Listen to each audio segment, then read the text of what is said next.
अस्सलाम वालेकुम dear students, उम्मीद है आप सब खैरियत से होंगे। हम डिस्कस कर रहे हैं चैप्टर नंबर 7 और आज थर्ड लेक्चर में हम पढ़ेंगे Bronsted Lowry concept of acids and bases. इससे पिछले लेक्चर में हमने आर्हीनियस का कॉन्सेप्ट पढ़ा था। उसमें हमने पढ़ा था कि एसिड वो सब्सटेंस होता है जो कि पानी में जाके H+ आयन देता है और बेस वो सब्सटेंस होता है जो पानी में जाके OH- आयन देता है। अब इस कॉन्सेप्ट में ना कुछ इश्यूज थे, कुछ प्रॉब्लम्स को ये सॉल्व नहीं कर पा रहा था। वो प्रॉब्लम्स कौन कौन सी थी? Problems in Arrhenius concept. पहले हम इसकी प्रॉब्लम्स पढ़ते हैं। पहली प्रॉब्लम है Arrhenius concept of acid and basis is very simple and easily understandable but it is has own limitations. कहता है जो आर्हीनियस का कॉन्सेप्ट है ना, ये वैसे तो सिंपल भी है और समझना इसको आसान है, लेकिन इसकी भी कुछ लिमिटेशंस हैं, यानी कि कुछ चीज़ों को एक्सप्लेन ये नहीं कर पाता। For example Na2CO3, K2CO3 and NH3 do not contain any hydroxyl group OH- which will get ionized by water, but all these compounds behave as bases and yield OH- ions in the water.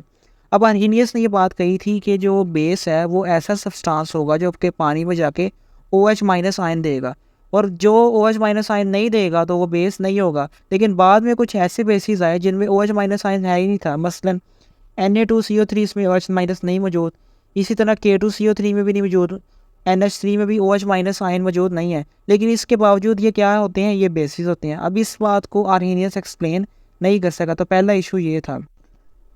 दूसरा problem था Arrhenius definitions also required that water must be present as a solvent in order for a compound to behave as an acid or a base. कहता Arrhenius के मुताबिक ester और base सिर्फ तभी होगा जब उसको हम पानी में हल करेंगे। अगर हम किसी भी कंपाउंड को पानी में हल नहीं करते तो हमें यह नहीं पता लग सकेगा वो कंपाउंड एसिड है या बेस है।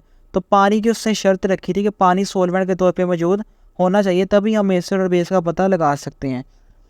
It was realised that a broader definition for acid and bases was needed to cover all the aspects of this concept.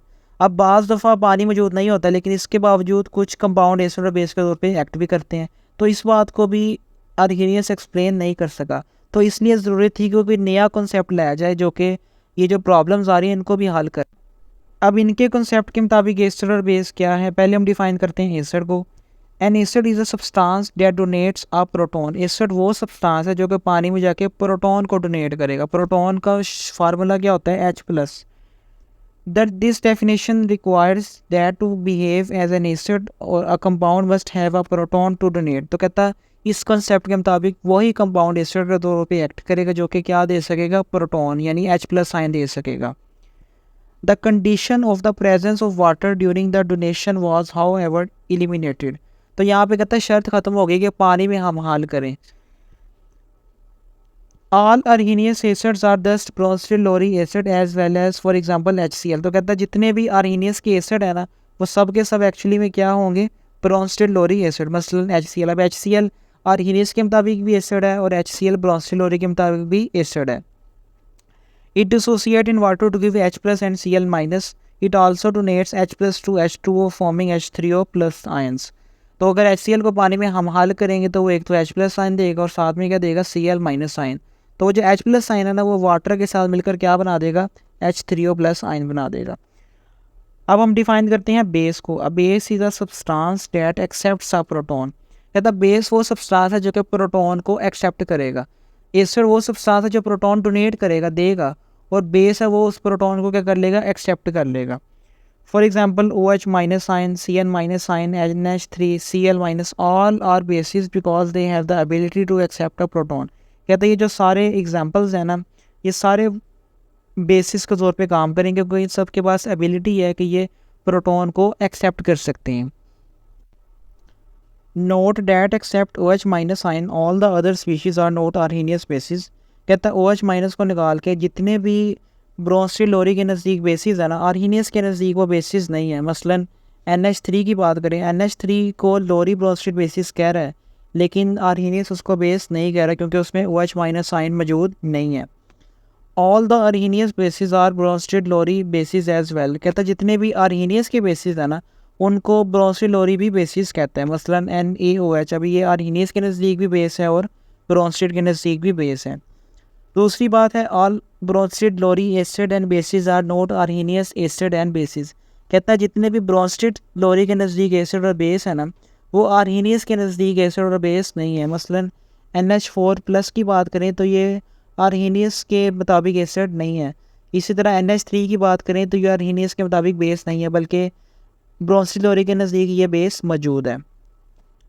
According to Bronsted-Lowry, an acid-base reaction is a reaction in which a proton is transferred from a proton donor to the acceptor। कहता ब्रोंस्टेड-लोरी के मुताबिक जब भी reaction होगा ना तो उसमें दोनों होने चाहिए, एसिड भी होना चाहिए और बेस भी होना चाहिए, क्योंकि एसिड ने क्या करना है, प्रोटॉन देना है, और बेस ने उस प्रोटॉन को एक्सेप्ट कर लेना, तो ये दोनों इकट्ठे काम करेंगे। दिस रिएक्शन में take place in gas phase और in the presence of any solvent. कहता है ये जो रिएक्शन है इसके लिए ज़रूरी नहीं कि पानी ही हो, बल्कि ये किसी भी सोलवेंट में भी हो सकता है और गैस में भी हो सकता है। मसलन HCl+ वाटर, H3O+ और Cl-। अब HCl एसिड है, अब HCl एक्चुअल में गैस होती है और साथ में क्या मौजूद है, वाटर। तो ये दोनों का रिएक्शन होगा। अब पानी बेस के तौर पे काम करेगा और HCl क्या है, एसिड के तौर पे। अब HCl ने अपना प्रोटॉन किसको दे दिया, पानी को, तो पानी क्या बन गया, H3O+ आयन, और HCl के H+ निकल के क्या बन गया, Cl- ions. Here HCl act as an acid because it donates its proton to water which act as a base. अब यहाँ पे HCl एसिड के तौर पे काम इसलिए कर रहा है क्योंकि उसने अपना प्रोटॉन किसको डोनेट कर दिए, वाटर को डोनेट कर दिए। दूसरी एग्जांपल वो दे रहा है, similarly when ammonia gas dissolve in water a proton is transferred from the water to ammonia and ammonium ion is form. कहता है जब हम पानी के अंदर अमोनिया गैस को हल करेंगे ना, अब अमोनिया क्या होता है, NH3, वो एक बेस होता है, तो इसका काम है प्रोटॉन को एक्सेप्ट करना। तो प्रोटॉन देगा कौन, वो देगा वाटर। तो वाटर में से क्या निकल जाएगा, H+ आयन, वो किसके पास चला जाएगा, NH3 के पास। तो NH3 क्या बन गया, अब NH4+ बन गया, और पानी में से H+ निकल गया तो पीछे क्या बच गया, OH- आयन बन गया। तो यहाँ पे पानी एसिड के तौर पे काम कर रहा है। पिछले रिएक्शन में पानी ने बेस के तौर पे काम किया, यहाँ पे पानी एसिड के तौर पे काम करेगा। Ammonia is a base while water is an acid in this reaction. In the reverse reaction, OH- is a base because it accepts a proton donated by the acid NH4+। कहता अगर reaction हम उल्ट करें, यानी यहाँ से इस reaction में जाएँ, तो यहाँ पे जो NH4 है ना, ये एसिड के तौर पे काम करेगा। अब ये H+ डोनेट करेगा और किसको दे देगा, OH- को। तो OH- किस तौर पे एक्ट करेगा, बेस के तौर पे एक्ट करेगा। तो इसलिए इसको क्या हम कह रहे हैं, कॉन्जुगेट बेस, और NH4+ को हम क्या नाम दे रहे हैं, कॉन्जुगेट एसिड का। In order to differentiate OH- is called conjugate base while NH4+ the conjugate acid. इसलिए पहले हमने बेस और एसिड का नाम दे दिए, तो जो नए आयंस बन रहे हैं उनको हम क्या नाम दे देंगे, कॉन्जुगेट बेसेस और कॉन्जुगेट एसिड्स का। Water has the ability to act both as an acid or base depending upon the other compound with which it reacts। कहता पानी जो है ना वो दोनों तौर पे काम कर सकता है, वो एसिड के तौर पे भी काम कर सकता है और बेस के तौर पे भी काम कर सकता है। डिपेंड करता है कि दूसरा सब्सटेंस क्या है। अगर तो दूसरा सब्सटेंस एसिड है तो पानी बेस के तौर पे काम करेगा, अगर दूसरा सब्सटेंस बेस है तो पानी एसिड के तौर पे काम करेगा। So water is therefore called an amphoteric compound. इस तरह के कंपाउंड को नाम देते हैं एम्फोटेरिक, जो कि एसिड के तौर पे भी काम करे और बेस के तौर पे भी काम करे, जैसे पानी है। तो इसको हम डिफाइन क्या करेंगे, a compound that can behave both as an acid and a base is called amphoteric compound. आखिर में उसने कुछ और मिसाल दे दी हैं, जैसे HCN है, अब ये एसिड होता है क्योंकि ये H+ आयन डोनेट करेगा, और यहाँ पे पानी क्या एक्ट करेगा, बेस के तौर पे एक्ट करेगा। तो पानी इस H+ आयन को एक्सेप्ट कर लेगा और क्या बन जाएगा, H3O+, और HCN में से H+ निकल गया तो क्या रह गया, Cn- आयन। दूसरी एग्जांपल है HI, अब ये भी एसिड होता है, तो दूसरा पानी ही होगा, वो क्या एक्ट करेगा, बेस के तौर पे। तो पानी क्या कर लेगा, H+ को एक्सेप्ट कर लेगा और क्या बन जाएगा, H3O+, और HI में से जब H+ निकल जाएगा तो पीछे का बचेगा I- आयन। एक क्वेश्चन उसने यहाँ पे दिया है, give 2 examples of Bronsted Lowry bases which are not bases by the Arrhenius definition. कहता आपने 2 ऐसी एग्जांपल्स देनी है जो कि ब्रोंस्टेड-लोरी के नज़दीक बेसिस हैं, लेकिन आर्हीनियस उनको बेसिस नहीं कहता। तो उसकी 2 एग्जांपल्स क्या हैं, एक तो कार्बोनेट आयन CO3 2- और दूसरा क्या है, एसीटेट आयन CH3COO-। अब ये दोनों ब्रोंस्टेड-लोरी के नज़दीक बेसिस है क्योंकि इन दोनों एक्सेप्ट क्या कर सकती हैं, H+ आयन को एक्सेप्ट कर सकती हैं। यहाँ पे आपका टॉपिक कंप्लीट होता है। उम्मीद है आपको लेक्चर क्लियर हुआ होगा। आपसे मुलाकात होगी अगले लेक्चर में। आप वीडियो को लाइक, शेयर और चैनल को सब्सक्राइब कीजिएगा। अल्लाह हाफिज़।